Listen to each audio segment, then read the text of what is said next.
This powerful and harrowing testimony recounts the personal journey of survival during one of the darkest chapters in modern history. The Khmer Rouge regime in Cambodia, 1975 to 1979. Through first-hand experience, the narrator unveils the unimaginable hardships endured under a brutal totalitarian regime led by Pol Pot, whose extremist policies aim to transform Cambodia into a rural, classless society at an appalling human cost. The testimony provides an intimate look into the daily struggles faced by ordinary Cambodians. The forced evacuations from cities, starvation, relentless forced labor, separation from family, and the constant threat of execution. It reveals the emotional and physical toll inflicted by the regime's purges, mass killings, and oppressive surveillance. Amidst the despair, the narrative highlights extraordinary resilience, courage, and hope. The survivor shares moments of small humanity and solidarity that sustain them, as well as the strength required to endure loss and rebuild life in the aftermath of genocide. This testimony is not just a recounting of history, but a vital reminder of the importance of memory, justice, and the ongoing need to prevent such atrocities from recurring. It offers readers an invaluable perspective on survival, trauma, and the enduring human spirit in the face of overwhelming cruelty. This deeply moving and raw account offers an unforgettable glimpse into the horrors and resilience experienced during the reign of the Khmer Rouge, a regime responsible for the deaths of an estimated 1.7 to 2 million people, roughly a quarter of Cambodia's population at the time. Told from the perspective of a survivor, this testimony sheds light on the human cost of political extremism and ideological fanaticism. The narrative begins with the abrupt collapse of normal life as the Khmer Rouge seized control of Phnom Penh in April 1975. The survivor describes the chaotic forced evacuation of cities, where families were torn apart and uprooted to labor camps in the countryside. The regime's ruthless policies, banning religion, education, private property, and traditional culture, are revealed through vivid personal anecdotes. Throughout the testimony, the reader witnesses the grim realities of daily survival under the Khmer Rouge. Backbreaking manual labor from dawn to dusk, meager rations barely enough to stave off starvation, and the constant fear of arbitrary arrests, torture, or execution by the regime's secret police. The testimony captures the harrowing experience of witnessing friends and relatives disappear or die from exhaustion, malnutrition, or brutality. Yet, amid despair, the story also illuminates moments of quiet resistance and profound humanity, acts of kindness between prisoners, the strength found in family bonds, and the unyielding hope for freedom. The survivor's voice conveys the psychological trauma of those years and the long road to healing and rebuilding a shattered life. Beyond personal narrative, this testimony serves as a crucial historical document. It educates readers on the mechanisms of genocide, the dangers of extremist ideologies, and the importance of bearing witness. The survivor's account demands recognition of past atrocities to honor victims and prevent future tragedies. I Survived the Khmer Rouge, a testimony, is not only a story of survival, but a call to remember, reflect, and act, reminding us all of the resilience of the human spirit in the face of unimaginable darkness. This testimony is a deeply personal and historically significant account of survival during the Khmer Rouge regime, one of the most brutal and tragic genocides of the 20th century. From 1975 to 1979, the Khmer Rouge, under the leadership of Pol Pot, sought to radically transform Cambodian society by eradicating perceived enemies, intellectuals, and anyone associated with the former government or Western influences. The testimony begins by painting a vivid picture of life in Cambodia before the Khmer Rouge takeover, a vibrant society suddenly thrown into chaos. The author recalls the tense days leading up to the regime's seizure of power, the desperate flight from Phnom Penh, and the unimaginable conditions that followed. Central to this testimony is the detailed description of the forced evacuations. Entire urban populations were sent to remote labor camps, where people were subjected to grueling physical labor in rice fields or construction projects under inhumane conditions, often with little food or rest. Families were separated, and survival became a daily struggle against starvation, exhaustion, and violence. The narrative exposes the extent of the Khmer Rouge's systematic brutality. The arbitrary arrests, brutal interrogations, and mass executions carried out in places such as the notorious Tuol Sleng prison and the killing fields. It also addresses the psychological torment, the constant fear and paranoia that infiltrated every aspect of life, where neighbors could become informants and trust was a rare commodity. Despite this, the testimony also reveals the survivors' resilience. Through small acts of kindness, solidarity among prisoners, and an enduring hope for liberation, the testimony highlights the indomitable human spirit. It illustrates how people found ways to cope with trauma, preserve memories, and maintain a sense of identity when their culture and existence were under attack. Post-Khmer Rouge life is also explored, how survivors faced the daunting challenge of rebuilding their lives amid ongoing poverty, social upheaval, and the trauma of loss. The testimony discusses the importance of remembering and documenting these experiences, serving both as a memorial for victims and a warning to future generations about the consequences of hatred, intolerance, and unchecked power. Overall, I Survived the Khmer Rouge, a testimony, serves as a vital historical document and a compelling narrative of survival. It educates readers about the Khmer Rouge genocide's causes, mechanisms, and devastating impact, while honoring the courage of those who endured it. This testimony is a testament to human endurance, a call for justice, and a reminder of the urgent need to protect human rights everywhere. This testimony stands as a poignant, first-hand account of one of the most devastating genocides in recent history, the Cambodian genocide under the Khmer Rouge regime from 1975 to 1979. More than just a recounting of events, it is a deeply human story that captures the physical suffering, psychological trauma, and remarkable resilience of those who lived through this dark period. Historical context and political background. The Khmer Rouge, led by Pol Pot, came to power with a radical vision to create an agrarian communist utopia by eliminating all social classes except peasants. This vision involved forcibly emptying cities, abolishing money, schools, religion, and private property, and imposing brutal collective labor. Intellectuals, professionals, religious leaders, ethnic minorities, and anyone suspected of dissent were targeted for extermination. The testimony provides crucial insight into how this ideology was implemented at the grassroots level and how it transformed Cambodian society overnight. The author's experiences give vivid texture to historical facts, showing how broad political policies translated into personal suffering and loss.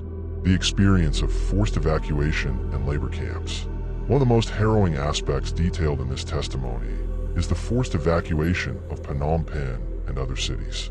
Entire populations were marched for miles under armed guard to remote rural areas, often without adequate food or water. The survivor describes the confusion, terror, and disorientation of this sudden upheaval. Life in labor camps was marked by backbreaking work, malnutrition, disease, and brutal discipline. The testimony recounts long days spent clearing forests, building irrigation canals, and planting rice, often under the threat of punishment or death. Personal stories reveal how individuals struggled to maintain their sanity and humanity amid inhumane conditions. Fear, oppression, and the culture of silence. The regime's pervasive surveillance and brutal repression instilled a culture of fear and mistrust.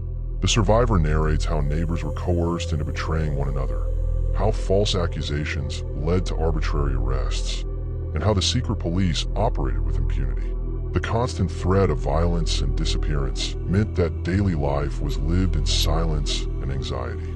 The testimony also explores how this oppression destroyed family structures and traditional cultural practices, severing community ties and eroding trust for generations. Trauma, resilience, and survival strategies. Despite the immense suffering, this testimony is ultimately a story of survival. The author shares moments of compassion, courage, and solidarity among prisoners, small acts of kindness that help preserve hope. Stories of ingenuity and mental endurance demonstrate how the human spirit can adapt even in the bleakest circumstances. This section also delves into the psychological impact of surviving genocide, including the struggle with survivors' guilt, post-traumatic stress, and the challenge of reconciling with a painful past. Aftermath and the quest for justice. After the fall of the Khmer Rouge in 1979, survivors faced the enormous task of rebuilding their lives amid devastation and ongoing political instability. The testimony discusses the slow process of healing, the importance of memory, and efforts to seek justice through international tribunals. It highlights the role of personal testimonies in educating new generations, promoting reconciliation, and ensuring that the horrors of the Khmer Rouge are neither forgotten nor repeated. Educational and cultural importance. I Survived the Khmer Rouge. A testimony is more than a personal story. It is an essential educational resource that humanizes historical atrocities. It invites readers to confront uncomfortable truths about ideology, power, and the consequences of hatred. By preserving the voice of a survivor, the testimony contributes to global conversations on human rights, genocide prevention, and the resilience of communities in the face of mass violence. The phrase systematic destruction means that the Khmer Rouge's cruelty wasn't random or accidental. It was planned and carried out in an organized way. The regime had clear policies and actions designed to dismantle Cambodian society step by step. This included destroying schools, religious institutions, families, traditions, and social structures that had existed for generations. When the description says the survivor experienced the destruction of their country's social fabric, culture, and people, it's highlighting how deeply the Khmer Rouge's actions affected every part of life. Social fabric. This refers to the relationships and connections between people in society, family ties, friendships, communities, and social institutions that help society function smoothly. The Khmer Rouge tore these apart by separating families, forcing people into labor camps, and fostering fear and mistrust. Culture. Cambodia's traditions, language, religion, arts, and ways of life were attacked. The Khmer Rouge banned religions, closed schools, destroyed temples, and punished anyone who practiced cultural traditions, trying to erase Cambodia's identity. People. Millions were killed, starved, or worked to death. The population was decimated, with entire generations lost. The testimony comes from someone who lived through this destruction firsthand. Finally, the phrase, one of the 20th century's most ruthless genocidal regimes, places the Khmer Rouge in the tragic context of global history. It reminds us that this was not just a bad government or a civil war. It was a deliberate attempt to exterminate large parts of the population and destroy a nation's way of life. It stands alongside other horrific genocides of the century, such as the Holocaust and the Rwandan genocide. This testimony is not just a personal story. It serves as an important historical record. Because the Khmer Rouge tried to silence all dissent and erase the past, many stories were lost or suppressed. Survivors like the one telling this testimony play a crucial role in keeping the truth alive. By sharing their experiences, they help ensure that future generations understand what happened and why it must never happen again. The testimony also highlights the human cost behind the statistics. While history books often mention numbers, millions killed, villages destroyed, this account brings those numbers to life by showing the daily realities of hunger, fear, loss, and hope. It reminds us that behind every statistic was a person with a family, dreams, and a story. Moreover, this testimony provides insight into how ordinary people cope with unimaginable cruelty. It reveals the resilience of the human spirit, how people find strength in small acts of kindness, how they hold on to hope even when all seems lost, and how they rebuild their lives after trauma. This story also serves as a warning. It shows how dangerous extremist ideologies can be when combined with absolute power and a disregard for human rights. It calls on readers to be vigilant against hate, oppression, and injustice wherever they occur. In sum, I Survived the Khmer Rouge. A testimony is an essential narrative that preserves memory, demands justice, and honors the courage of survivors. It educates, inspires empathy, and encourages a commitment to human dignity. The survivor's testimony often begins with vivid recollections of life before the Khmer Rouge took power. Memories of family, school, community, and daily routines that were abruptly shattered. These moments serve as a stark contrast to the darkness that follows, and help readers connect emotionally to the individual story. As the Khmer Rouge seized control, the survivor describes the sudden chaos, the loud orders to evacuate the cities, the confusion among families forced to leave everything behind, and the long, grueling marches to labor camps. These forced relocations were not just physical displacements, but also the start of profound psychological trauma. Life in the labor camps is recounted in raw, often painful detail. Waking up before dawn, performing exhausting agricultural work in extreme heat or rain, eating tiny amounts of rice that barely kept them alive, and enduring brutal punishments for any perceived disobedience. The survivor's story might include the terrifying atmosphere where anyone could be accused of treason or espionage, often without evidence, leading to arrest, torture, or death. The testimony also shares the heartbreaking loss of loved ones, parents, siblings, friends, who didn't survive the regime. It shows how grief and fear were constant companions, yet how survivors still managed to hold on to moments of humanity. Perhaps they describe sharing their last bit of food with someone weaker, or comforting each other during nights filled with fear. This personal narrative shines a light on the resilience needed to endure such conditions, emphasizing that survival was not just a matter of physical endurance, but also of mental and emotional strength. The survivors' reflections often include how they found ways to maintain hope, keep their identity, and dream of a future beyond the regime's control. After the fall of the Khmer Rouge in 1979, survivors faced the enormous challenge of rebuilding their shattered lives amid a landscape of devastation and loss. The testimony often reflects on this difficult transition, the physical and emotional scars that remained, and the struggle to find safety, food, and shelter in a country still deeply traumatized. Many survivors returned to destroyed villages or cities, only to find their homes gone and families decimated. The survivor may describe the pain of reconnecting with lost relatives or the sorrow of discovering that loved ones had perished. Rebuilding communities and social networks was a slow, painful process. The testimony also touches on the psychological aftermath, the survivor's experience with grief, survivor's guilt, and post-traumatic stress. The memories of fear and violence did not fade quickly, and healing often required tremendous inner strength and time. Moreover, survivors often faced new challenges such as political instability, poverty, and the difficulty of reintegrating into society after years of brutal oppression.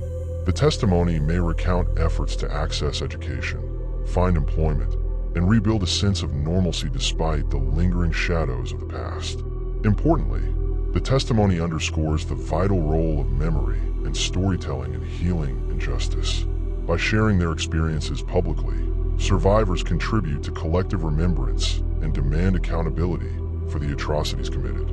Their voices help educate new generations and ensure that the horrors of the Khmer Rouge are never forgotten or repeated. Finally, the testimony serves as a hopeful message. Despite immense suffering, many survivors went on to rebuild meaningful lives, contribute to their communities, and become advocates for human rights and peace. Their stories inspire resilience, empathy, and a commitment to preventing future genocides. The Khmer Rouge genocide left a deep and lasting mark not only on Cambodia, but also on the world. This testimony sheds light on how the international community initially responded with silence or indifference, partly due to Cold War politics and limited information. It reveals the painful reality that many victims were forgotten or ignored for years after the regime's fall. Over time, however, the atrocities committed by the Khmer Rouge gained recognition through the work of survivors, human rights activists, journalists, and historians. The testimony highlights the crucial role survivors play in raising awareness and educating others about the dangers of totalitarianism and genocide. The global response eventually included efforts to bring Khmer Rouge leaders to justice. The testimony often emphasizes the importance of accountability for crimes against humanity, as seen in the establishment of the Extraordinary Chambers in the Courts of Cambodia, ECCC, a UN-backed tribunal prosecuting former Khmer Rouge officials. Survivor stories have been vital in providing evidence and testimony in these trials. Memory and remembrance are central themes in the testimony. Remembering the victims through memorials, museums, education, and public testimonies helps prevent denial and revisionism. The testimony serves as a powerful tool for fostering understanding, healing, and solidarity, both within Cambodia and internationally. Reconciliation is another critical aspect. While justice seeks to hold perpetrators accountable, reconciliation aims to restore social harmony and rebuild trust within communities torn apart by violence. The testimony often reflects on the complexities of forgiveness and coexistence in post-genocide Cambodia, acknowledging the pain, but also the hope for a peaceful future. The role of survivor testimonies in education. Survivor testimonies, such as, "I survived the Khmer Rouge," serve as powerful educational tools that bring history to life in ways that textbooks alone cannot. They personalize abstract historical events, allowing students and readers to connect emotionally and intellectually with the realities of genocide and mass violence. By sharing firsthand experiences, these testimonies help learners understand the human impact of political ideologies and violent regimes. They promote empathy, critical thinking, and a deeper awareness of the importance of protecting human rights and preventing future atrocities. Educators use such testimonies to teach about genocide and human rights. Survivor stories provide concrete examples of what happens when hatred, racism, and totalitarianism go unchecked. Encourage reflection. They prompt discussions on moral responsibility, courage, resistance, and the resilience of the human spirit. Preserve memory. They ensure that victims are remembered and honored, countering denial or distortion of historical facts. Promote global citizenship. Learning about the Khmer Rouge and other genocides fosters a commitment to peace, justice, and humanitarian values worldwide. Key moments often described in survivor accounts. Typical key moments detailed in testimonies include the fall of Phnom Penh, the chaotic evacuation of the capital, and the sudden collapse of normal life. Life in labor camps, harsh conditions, forced labor, starvation, and disease. Separation and loss, families torn apart, and the emotional toll of losing loved ones. Moments of kindness, acts of solidarity, sharing scarce resources and emotional support. Surviving executions and interrogations, narrow escapes, and the constant threat of death. The collapse of the regime, the liberation and the hope mixed with uncertainty that followed. Rebuilding life, challenges of returning home, coping with trauma, and seeking justice. Influence of survivor testimonies on contemporary human rights work. Survivor testimonies like, "I survived the Khmer Rouge," play a vital role in shaping modern human rights advocacy and policy. They serve as living evidence of the consequences of unchecked hatred, authoritarianism, and systemic violence. Here's how these narratives influence contemporary efforts. Raising awareness and prevention. By sharing personal experiences of genocide, survivors help the world recognize early warning signs of mass atrocities.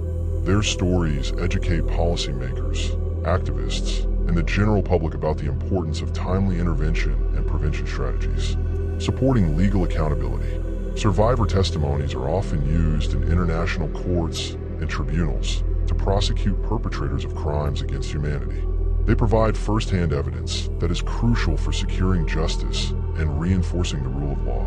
Promoting healing and reconciliation. Survivors' voices encourage processes of truth-telling and reconciliation in post-conflict societies. Their stories help communities confront painful pasts, foster empathy, and build foundations for peace. Influencing education and curriculum. Human rights organizations integrate survivor testimonies into educational materials, ensuring that lessons from genocides like the Khmer Rouges are passed on to future generations to prevent recurrence. Inspiring global solidarity. These accounts unite people worldwide around shared values of human dignity, tolerance, and justice. They remind us that genocide is not just a distant history, but a present danger that demands vigilance. Broader significance of testimonies today. In today's world, survivor testimonies remain powerful tools against denial, revisionism, and forgetting. They challenge societies to acknowledge uncomfortable truths and take responsibility for protecting vulnerable populations. Moreover, they inspire resilience and hope, demonstrating that even in the darkest times, human courage and compassion endure.